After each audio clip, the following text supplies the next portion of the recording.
नमस्कार, city big news देख रहे हैं आप और मैं हूं आपके साथ साक्षी सोनी। अगर हिसार की बात की जाए तो कोरोना पेंडेमिक यानी कि कोरोना महामारी के बाद अब जो महामारी फैल रही है वो डेंगू की महामारी है। जी हाँ, पहले बरसात काफी ज्यादा हुई, उसके बाद सेक्टर्स की बात की जाए तो फ्लोर्स के अंदर पानी ज्यादा भरने लगा।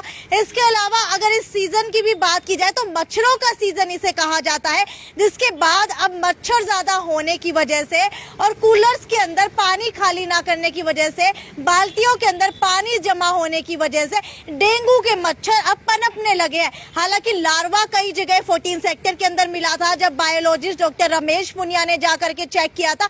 इसके बाद प्रशासन को अवगत कराया गया था, लेकिन इसके बाद कोई एक्शन नहीं लिया गया। जिसके बाद अगर डेंगू के प्रकोप की बात की जाए तो हिसार के अंदर डेंगू का प्रकोप लगातार बढ़ता जा रहा है। अगर कल की ही बात की जाए तो कल शुक्रवार को 38 नए मरीज मिले हैं।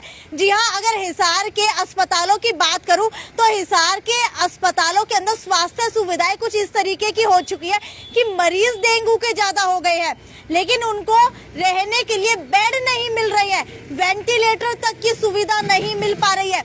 हालांकि अगर बात की जाए डेंगू की तो आपको बता देती हूँ कि 353 कुल मिलाकर के हिसार के अंदर केस हो चुके हैं डेंगू के और 38 मरीज कल मिले हैं। लेकिन अब सबसे बड़ी बात यह है कि 208 रोगी स्वस्थ भी होकर घर जा चुके हैं। लेकिन अब स्वास्थ्य विभाग की तरफ से एक बड़ा एक्शन लिया गया है, क्योंकि स्वास्थ्य विभाग की तरफ से आरडी टेस्ट को मना कर दिया गया है, उसके ऊपर रोक लगा दी गई है।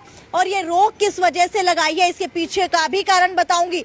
सबसे पहले आपको बता देती हूँ कि जब भी आपको कोई लक्षण दिखाई देते हैं डेंगू के, आप अपने घर के आसपास जाते होंगे, क्लिनिक के ऊपर जाते होंगे, छोटे छोटे अस्पतालों में जाते होंगे और वहां पर आपका आरडी टेस्ट किया जाता है और आरडी टेस्ट करने के बाद डॉक्टर आपको एडमिट कर लेता है। लेकिन आपको बता देते हैं कि हो सकता है कि आपको डेंगू हो भी और नहीं भी हो, क्योंकि आरडी टेस्ट की गुणवत्ता के ऊपर कहीं ना कहीं जो है क्वेश्चन मार्क लगा दिया गया है। क्योंकि अगर डेंगू के टेस्ट की बात की जाए तो आरडी टेस्ट ऐसा टेस्ट है जो नॉर्मली सभी क्लिनिक कर रहे हैं, सभी अस्पताल कर रहे हैं, लेकिन वो बिल्कुल भी टेस्ट सही नहीं है, क्योंकि उसकी प्रामाणिकता स्पष्ट अभी तक नहीं की गई है।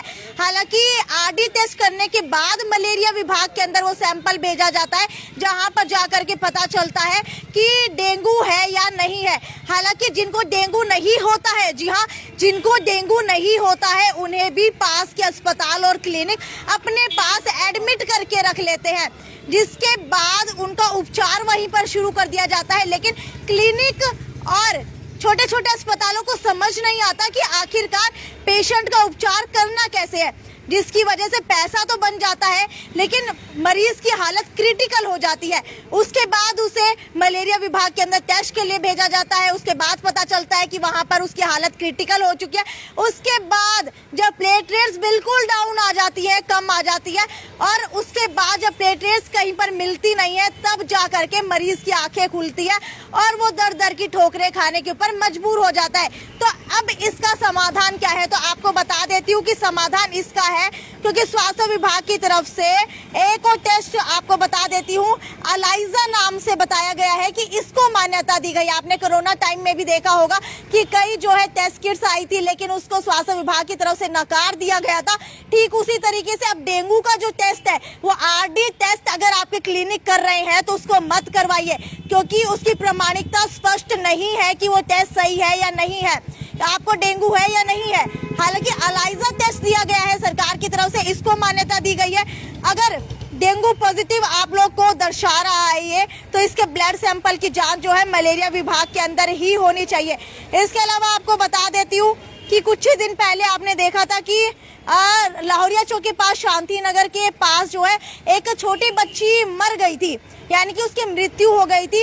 हालांकि उसके अंदर बताया जा रहा था कि उसकी डेंगू से मृत्यु हुई है, लेकिन आपको बता देती हूँ कि डेंगू से उसकी मृत्यु हुई थी या नहीं हुई थी, क्योंकि जब उस बच्ची की मौत हुई थी तो उसका आरडी टेस्ट किया हुआ था, उसमें डेंगू पॉजिटिव दर्शा रखा था, लेकिन उसका ब्लड सैंपल होने के लिए मलेरिया विभाग के लैब में नहीं भिजवाया गया था कि उसे डेंगू है या नहीं है, जिसके कारण देरी हुई और उस बच्ची ने जो है अपने सांसें खो दी और वो कहीं ना कहीं हम सबको छोड़कर चली गई। इसलिए आप सबसे भी अनुरोध करती हूँ कि अगर आप लोगों को डेंगू के लक्षण दिखाई देते हैं तो जल्द से जल्द जो है एलाइजा टेस्ट करवाइए अपने आसपास के अंदर, सस्ते के अंदर आ करके कभी भी आरडी टेस्ट मत करवाइए।